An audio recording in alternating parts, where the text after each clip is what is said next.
नमस्कार दर्शक बंधु शुभ संध्या आमे नहीं आसु देश विदेश राज्य 20 गुरुत्वपूर्ण खबर खबरटी भल लगे वीडियो को लाइक करने सहित चैनल नुआ सब्सक्राइब करी आपण जिलार ना लिखिदेवे जहाँफल प्रत्येक दिन आपण जिलार खबर किसी ना कि अपडेट पाइपर तेज कौन रही आज सन्धार खबर चलता नजर पकाइबा 2026 मसीह पुरी में हेब पूर्वांचल परिषद बैठक रांची फेरी सूचना देले मुख्यमंत्री मोहन चरण माझी तेबे मुख्यमंत्री घोषणा करी जे सफलतार सहित बैठक शेष होईछि सामाजिक आर्थिक विकास को त्वरान्वित करने बैठक गुरुत्व दी जाइछि अपहंच स्थान में विकास पहुंचा फोकस एबे भी अनेक स्थान में बैंकिंग सुविधा पहुंचनी एवं नेटवर्क समस्या पहुंच माने होइनी तेबे महिला को किपरि आहुरी सशक्त करा से ऊपर गुरुत्व दिया पूर्वांचल परिषद बैठक में झारखंड बिहार पश्चिमबंग ओडिशा को नहीं जोनाल काउंसिल बैठक होइतिला बैठक सफलता शेष होगा पर मुख्यमंत्री कहते सबु राज्य गुड़िक सामाजिक आर्थिक विकास केमी त्वरान्वित हो से नहीं आलोचना होता तेबे ओडिशा 2026 सुधा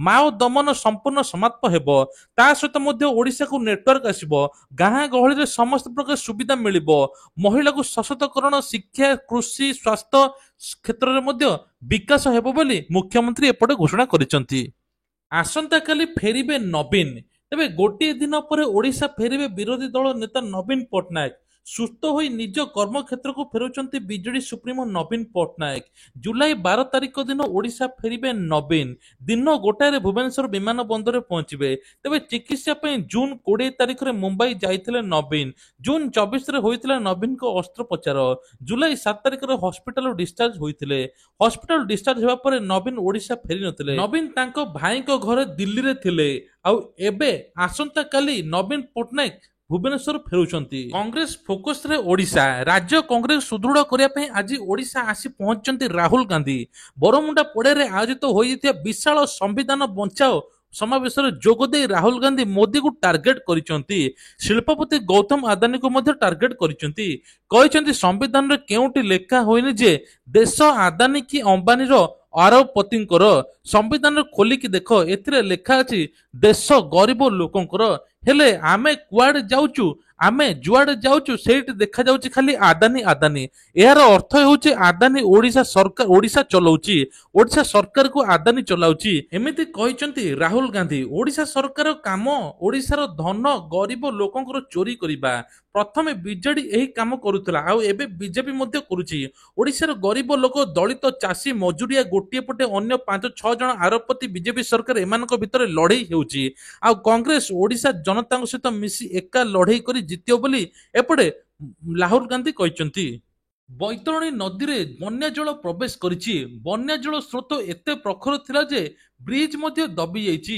बालेश्वर निकट रे दबिला ब्रिज रो दुटी स्पान दया पर स्थानीय लोके भयभीत हो जाइछंती ब्रिज दबिबा नै स्थानीय लोकों को सतर्क मध्य कराई दिया जाइछि तेबे एपटे संकट आणुछि सुवर्ण रेखा दिनकु दिन गाँ मुआ हेउछि 17 वर्ष भितर नदी एकर एकर पाळ जमी गिली सारिला नाणी तेबे चलित वर्ष बन्यार अनेक जमी नदी गर्भ को चली जाइछि बालेश्वर जिला जलस्तर ब्लॉक अधीन लक्ष्मणनाथ पंचायत वीरेशपुर गाँव में एभली परिस्थिति होइछि 2 किलोमीटर अंचल सुवर्णरेखा नदी कूल रही दिने एही अंचल 200 एकर ऊर्ध्व पाळ जमी थिला पनीपरिबा चाष हेउथला किंतु एबे ताहा देखा जाऊ नाही मरीगला मानविकता हजिगला विवेक प्रेम कले बोली गाँ मझिरे देले बलद दंड गोटे वंशर होइथिबारु प्रेमी जुगल को ग्रामवासी अत्याचार गाँ मझिरे बलद सजाइले लोके बेकरे हल नंगल पकाई बिलरे खटाइले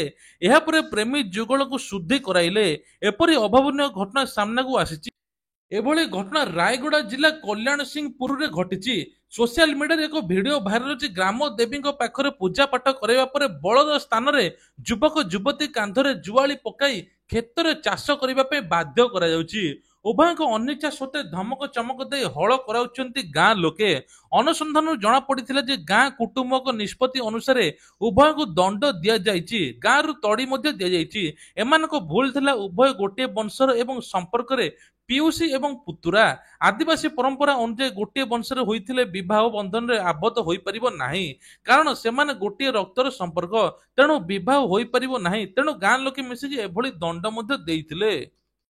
ବନ୍ଦ ହେବନି ଡ୍ରାଇଭରଙ୍କ ଷ୍ଟିଅରିଂ ଛାଡ଼ ଆନ୍ଦୋଳନ। ଆନ୍ଦୋଳନ ବନ୍ଦ ହେବନି ବୋଲି ଡ୍ରାଇଭର ସଂଘ ସଭାପତି ପ୍ରଶାନ୍ତ ମେଣ୍ଡୁଲି ଘୋଷଣା କରିଛନ୍ତି। ଏମିତିରେ 4 ଦିନ ହେବ ଦାବି ପୂରଣ ନେଇ ଆନ୍ଦୋଳନ କରୁଛନ୍ତି ଡ୍ରାଇଭର ମହାସଂଘ। ଏହି ଆନ୍ଦୋଳନକୁ ଆଗକୁ ଏହିପରି ଜାରି ରହିବ ବୋଲି ଡ୍ରାଇଭର ମହାସଂଘ ଚେତାଇ ଦେଇଛନ୍ତି।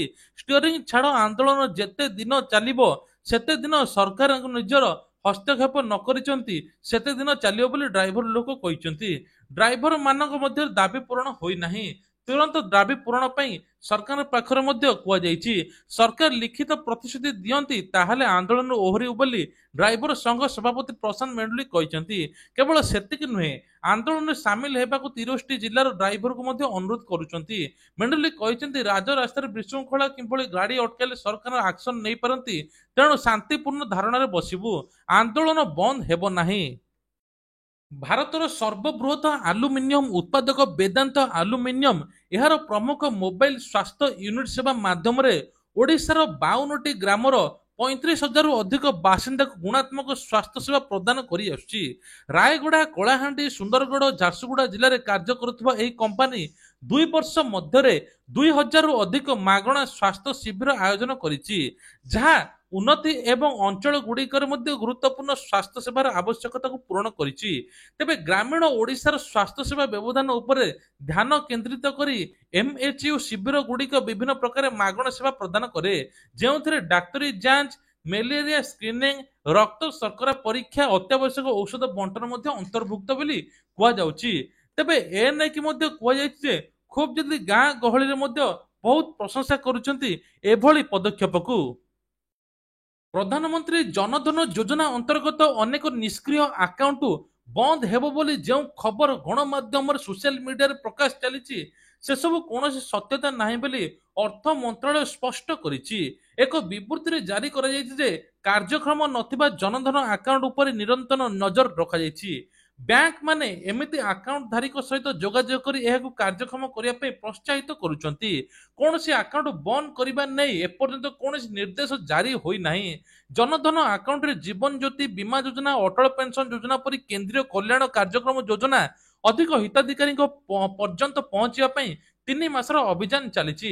ମନ୍ତ୍ରାଳୟର ଏହି ସ୍ପଷ୍ଟ କଥା ସତେଜ ପ୍ରମାଣ କରୁଛି ଯେ ଜନଧନ ଆକାଉଣ୍ଟ ଗୁଡ଼ିକ ବନ୍ଦ ହେବ ବୋଲି ଚାଲୁଥିବା ସମ୍ପୂର୍ଣ୍ଣ ବିଭ୍ରାନ୍ତକର ଖବର ବୋଲି କୁହାଯାଉଛି। ଜନସାଧାରଣଙ୍କୁ ଭୟଭୀତ କରିବା ଉଚିତ ନୁହେଁ ବୋଲି ଏପଟେ ମନ୍ତ୍ରାଳୟ କହିଛି। ତେବେ ଆପଣଙ୍କୁ ଯଦି ଜନଧନ ଆକାଉଣ୍ଟ ବନ୍ଦ ନେଇ ଅପଡେଟ୍ ନେଇ କୌଣସି ପ୍ରକାର ଫୋନ କଲ୍ ଆସୁଛି, ତୁରନ୍ତ ଆପଣ 1930କୁ ମଧ୍ୟ କଲ୍ କରି ଜଣାଇ ପାରିବେ। ଅନ୍ତୋଦୟ ଗୃହ ଯୋଜନା, ଅଯୋଗ୍ୟଙ୍କ ଆକାଉଣ୍ଟକୁ ଟଙ୍କା, ଯୋଗ୍ୟ ଚାଷୀ ଦୂରରେ ରହିଲେ। ରାଜ୍ୟ ସରକାର ଦ୍ୱାରା ଆରମ୍ଭ ହୋଇଥିବା ଅନ୍ତୋଦୟ ଗୃହ ଯୋଜନାରେ ଅନିୟମିତତା ଯୋଗୁଁ ବିବାଦରେ ଆସିଛି। ଅନେକ ଯୋଗ୍ୟ ହିତାଧିକାରୀ ଦୂରରେ ରହିଲେ ମଧ୍ୟ ଏବେ ଅଯୋଗ୍ୟ ବା ବେପାରୁଆ ଭାବରେ ଆକାଉଣ୍ଟକୁ ଯାଇଛି ପ୍ରଥମ କିସ୍ତି 40,000 ଟଙ୍କା। ପ୍ରାୟ 55,000 ହିତାଧିକାରୀଙ୍କ ମଧ୍ୟରୁ ଗୋଟିଏ ପ୍ରାରମ୍ଭିକ ଆକଳନ ଅନୁଯାୟୀ ଅନୁମୋଦିତ 8,000 ଅଯୋଗ୍ୟ ଆକାଉଣ୍ଟକୁ 32 କୋଟି ଟଙ୍କା ପହଞ୍ଚିଛି। ଏଥିମଧ୍ୟରୁ ଅଧିକାଂଶ ଲୋକ ଟଙ୍କା ଲାଭ ଉଠାଇଛନ୍ତି। ଏହା ପ୍ରତିଫଳରେ ବିଭାଗ ଅଧିକାରୀମାନେ ଟଙ୍କା ଫେରସ୍ତ କିପରି କରିବେ ସେ ନେଇକି ମଧ୍ୟ ଦାବି କରିଛନ୍ତି। ବିଡିଓ ତାଲିକାରେ ପଠାଇଲା ବେଳେ ରାଜ୍ୟ ସରକାର ତୁରନ୍ତ ଟଙ୍କା ଦେଇଥିଲେ, ଯାହାଫଳରେ ଏମିତି ଅବସ୍ଥା ସୃଷ୍ଟି ହୋଇଛି। ଯେଉଁ ଅଯୋଗ୍ୟମାନେ ଟଙ୍କା ନେଇଛନ୍ତି ସେମାନେ ତୁରନ୍ତ ଟଙ୍କା ଫେରାଇବେ। ଆମର ଘର ନାହିଁ ବା ଟଙ୍କା ନେଲୁ ତ ଏବେ କାହିଁକି ମାଗୁଛନ୍ତି ବୋଲି ଅଯୋଗ୍ୟ ହିତାଧିକାରୀ କହିଛନ୍ତି। ଅନ୍ୟପଟେ ଯେଉଁ ଯୋଗ୍ୟ ଅଛନ୍ତି ସେମାନେ ବିଡିଓଙ୍କ ନିକଟରେ ଅଭିଯୋଗ କରିଛନ୍ତି, ତାଙ୍କ ତାଲିକା ଥିଲେ ବି ଟଙ୍କା ମିଳୁନାହିଁ।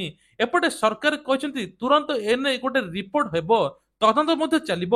ଅଯୋଗ୍ୟ ହିତାଧିକାରୀ ଟଙ୍କା ନେଇଥିଲେ ତୁରନ୍ତ ଟଙ୍କା ଫେରାଇବେ। ଆସୁଛି ଶ୍ରାବଣ ମାସ, କାଉଡ଼ିଆ ଯାତ୍ରା ପାଇଁ ବ୍ୟାପକ ସୁରକ୍ଷା ବ୍ୟବସ୍ଥା। ସବୁଆଡେ ଏବେ ସିସିଟିଭି ଏଆଇ କ୍ୟାମେରା ଲାଗିବ। ଭାରତରେ ସବୁଠୁ ବଡ଼ ପର୍ବ ଶ୍ରାବଣ ମାସର କାଉଡ଼ିଆ ଯାତ୍ରା। ତେବେ କୁହାଯାଉଛି 29,000 ସିସିଟିଭି କ୍ୟାମେରା ଲାଗିବ, 395ଟି ଡ୍ରୋନ୍ ନଜର ରଖିବ, 1,845ଟି ପାନୀୟ ଜଳ କେନ୍ଦ୍ର ହେବ, 829ଟି ଚିକିତ୍ସା ସେବା ହେବ, 1,222 ପୋଲିସ ସହଯୋଗ କେନ୍ଦ୍ର ହେବ, 20,000ରୁ ଅଧିକ ଅଧିକାରୀ ଏବଂ ଆରକ୍ଷ ଯାତ୍ରା ମଧ୍ୟ ନିଯୁକ୍ତି ହେବେ। ଏହି ଯାତ୍ରା ଉପରେ ଡ୍ରୋନ୍ର ନଜର ରହିବ। ତେବେ କୁହାଯାଉଛି ପୋଲିସ ଏବଂ ସୁରକ୍ଷା ସମ୍ପର୍କିତ ସୂଚନା ଏବଂ ବାରକୋଡ୍ ମାଧ୍ୟମରେ ହୋର୍ଡିଂ, ଖବରକାଗଜ ଏବଂ ସୋସିଆଲ ମିଡିଆ ଜରିଆରେ ଦିଆଯିବ ବୋଲି କୁହାଯାଉଛି। ଖୁବ୍ ଜଲ୍ଦି ଭାରତୀୟ ବଜାରରେ 50 ଟଙ୍କିଆ କଏନ୍ ଆସିବ। ଲୋକେ ବହୁତ ଆଶା କରୁଥିଲେ ଯେ 50 ଟଙ୍କିଆ ଚକଚକିଆ କଏନ୍ ଆସିବ। ତେବେ କୁହାଯାଉଛି ଯେ ଏଥର ଖୁବ୍ ଜଲ୍ଦି ଦିଲ୍ଲୀ ହାଇକୋର୍ଟ ସ୍ପଷ୍ଟ କରିଛନ୍ତି 50 ଟଙ୍କିଆ କଏନ୍ ଆଣିବାକୁ କୌଣସି ଯୋଜନା ନାହିଁ। ଜଣେ ଦୃଷ୍ଟିହୀନ ନାଗରିକ ଏବଂ ଅନ୍ୟ ଲୋକମାନେ କେମିତି ଜାଣିବେ? ତେବେ ଦୃଷ୍ଟିହୀନ ଲୋକମାନେ ନୋଟ କଏନ୍ ଚିହ୍ନି ପାରୁନାହାନ୍ତି, ସେଥିପାଇଁ ବୈଶିଷ୍ଟ୍ୟ ରହିବା ଦରକାର। ତେଣୁ ପୂର୍ବରୁ 10, 20, 50 ଟଙ୍କାର ଗାନ୍ଧୀ ନୋଟରେ ବ୍ରେଇଲ ଚିହ୍ନ ବା ଉଠିଥିବା ପ୍ରିଣ୍ଟ ମଧ୍ୟରେ ଦେଖାଯାଇଥିଲା, କିନ୍ତୁ 50 ଟଙ୍କିଆ କୌଣସି କଏନ୍ ଆସିବ ନାହିଁ ବୋଲି ସୂଚନା ଦେଇଛନ୍ତି। ଏବେ ଆଗାମୀ 6 ଦିନ କେମିତି ରହିବ ପାଣିପାଗ? ତେବେ କୁହାଯାଉଛି ଆଗାମୀ 6 ଦିନରେ ପ୍ରବଳରୁ ଅତି ପ୍ରବଳ ବର୍ଷା ରହିବ। ସକାଳେ ଖରା ଏବଂ ମଧ୍ୟାହ୍ନ ବା ସନ୍ଧ୍ୟାରେ ରାଜ୍ୟରେ ପ୍ରବଳ ବର୍ଷା ଘଡଘଡି ସହିତ କାଳବୈଶାଖୀର ସମ୍ଭାବନା ଅଛି। ତେବେ ଜୁଲାଇ 12 ତାରିଖରୁ ଆରମ୍ଭ ହୋଇଯିବ ଏହି ସବୁ ଜିଲ୍ଲାରୁ ବର୍ଷା।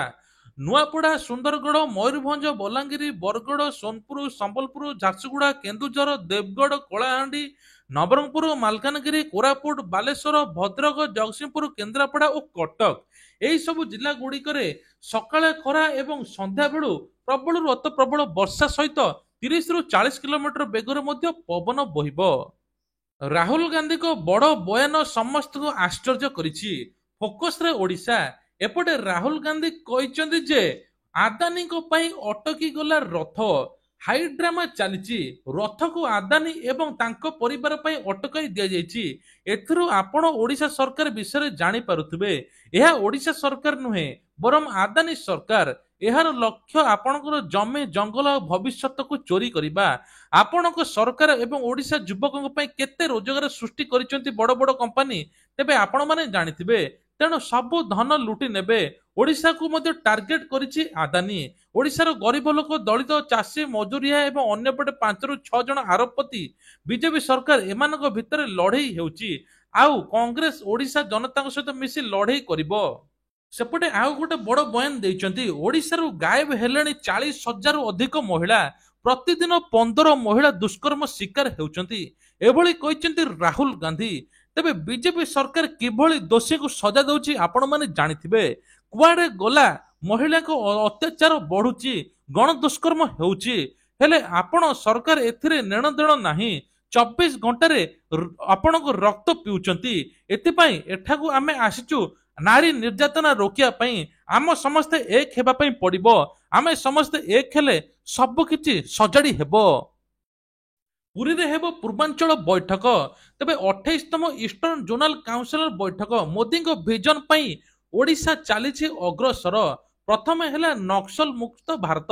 2026 ମାର୍ଚ୍ଚ 31 ପର୍ଯ୍ୟନ୍ତ ଦେଶରୁ ସମ୍ପୂର୍ଣ୍ଣ ନକ୍ସଲ ମୁକ୍ତ ହେବା ଲକ୍ଷ୍ୟ ରଖାଯାଇଛି। ଆୟୁଷ୍ମାନ ଭାରତ ସୁବିଧା ଯେପରି ଦୂର ଅଞ୍ଚଳ ଲୋକଙ୍କ ସ୍ୱାସ୍ଥ୍ୟ ସେବାରେ ଲାଭ ପାଇପାରିବେ, ସେପରି ବୈଠକ ଉପରେ ଗୁରୁତ୍ୱ ଦିଆଯାଇଛି। ବ୍ୟାଙ୍କିଂ ସେବା ନେଇ ଚିନ୍ତା।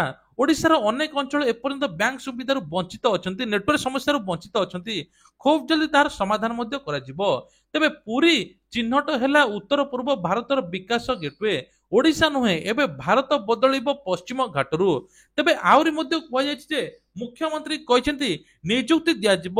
ରାଜ୍ୟରେ ଏବେ 1.5 ବର୍ଷରେ 2 ଲକ୍ଷ ଚାକିରି ମିଳିବ। ବନ୍ୟା ପ୍ରଭାବିତ ରାଜ୍ୟ ପାଇଁ କେନ୍ଦ୍ର ସରକାରଙ୍କର ବଡ ରିଲିଫ ଘୋଷଣା। 7 ରାଜ୍ୟ ପାଇଁ 1,066 କୋଟି ଟଙ୍କାର ଅନୁଦାନ ଘୋଷଣା କରିଛନ୍ତି କେନ୍ଦ୍ର ସରକାର। ଏନେଇ ଏକ୍ସରେ ପୋଷ୍ଟ କରି ଗୃହମନ୍ତ୍ରୀ ଅମିତ ଶାହ ସୂଚନା ଦେଇଛନ୍ତି।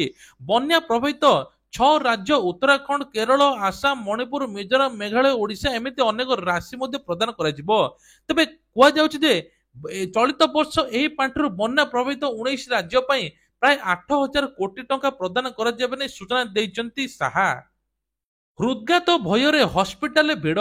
କର୍ଣ୍ଣାଟକରେ ହୃଦଘାତ ଜନିତ ମାମଲା ବୃଦ୍ଧି ପାଉଥିବା ବେଳେ ଲୋକଙ୍କ ଭିତରେ ଛନକା ପଶିଛି। ହୃଦଘାତ ଭୟରେ ସାଧାରଣ ଲୋକ ହାର୍ଟ ଚେକଅପ୍ କରିବା ପାଇଁ ହସ୍ପିଟାଲ ଲମ୍ବା ଧାଡ଼ି କରିଥିବା ଦେଖିବାକୁ ମିଳିଛି। କର୍ଣ୍ଣାଟକ ମହୀଶୂର ସ୍ଥିତ ଜୟଦେବ ହସ୍ପିଟାଲ ଏଭଳି ଲମ୍ବା ଲାଇନ୍ ଦେଖିବାକୁ ମିଳିଛି।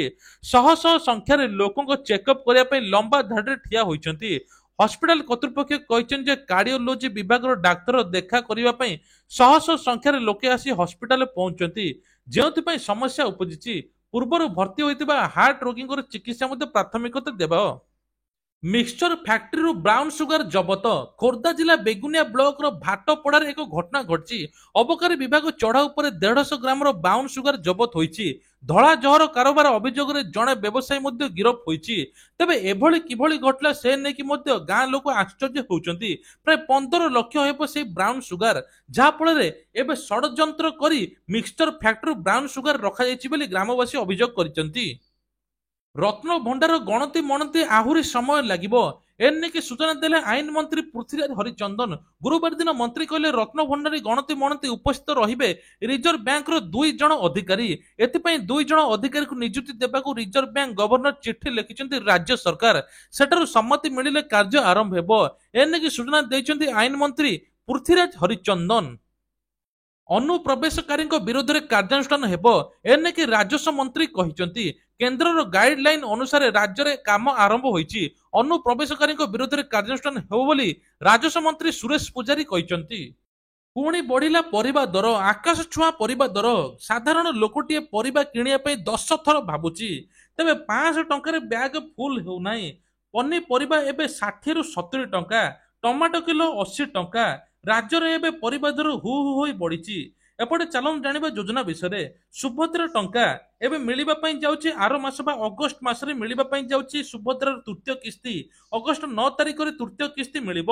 ଯେଉଁମାନେ ପ୍ରଥମ ଦ୍ୱିତୀୟ କିସ୍ତି ପାଇନା ସେମାନେ 3ଟି କିସ୍ତି 15,000 ଟଙ୍କା ପାଇବେ। ପିଏମ୍ କିଷାନ ଟଙ୍କା 20 ତାରିଖରେ ମିଳିବାର ଥିଲା, ଜୁନ 20ରେ, କିନ୍ତୁ ଏପର୍ଯ୍ୟନ୍ତ ମିଳିନାହିଁ। ଏବେ କୁହାଯାଉଛି ଜୁଲାଇ ମାସ ଶେଷ ସୁଦ୍ଧା ପିଏମ୍ କିଷାନର 2ଟି କିସ୍ତି ମଧ୍ୟ ମିଳିପାରେ। ଯେଉଁମାନେ 19ତମ କିସ୍ତି ପାଇନାହାନ୍ତି ସେମାନେ ମଧ୍ୟ ପାଇପାରନ୍ତି। ତା ସହିତ ମୁଖ୍ୟମନ୍ତ୍ରୀଙ୍କର ଅଭିଯୋଗ ଶୁଣାଣି ପ୍ରତିଟି ଜିଲ୍ଲା ମାନଙ୍କରେ ହେବ। ଗରିବ ଲୋକଟିଏ ନିଜର ଅଭିଯୋଗ ଏବଂ ନିଜର ସମସ୍ୟା ମଧ୍ୟ ମୁଖ୍ୟମନ୍ତ୍ରୀଙ୍କୁ ଜଣାଇବ, ଯାହାଫଳରେ ତୁରନ୍ତ ମଧ୍ୟ ସମାଧାନ ହେବ। ଇଏ ଥିଲା ଆଜିର ଦେଶ ବିଦେଶ ରାଜ୍ୟର କିଛିଟା ଗୁରୁତ୍ୱପୂର୍ଣ୍ଣ ଖବର। ଖବରଟି ଭଲ ଲାଗିଥିଲେ ଭିଡ଼ିଓକୁ ଲାଇକ୍ କରିବା ସହିତ ଚ୍ୟାନେଲରେ ନୂଆ ଥିଲେ ନିଶ୍ଚୟ ଗୋଟିଏ ସବସ୍କ୍ରାଇବ ମଧ୍ୟ କରିଦେବେ। ଜୟ ଜଗନ୍ନାଥ।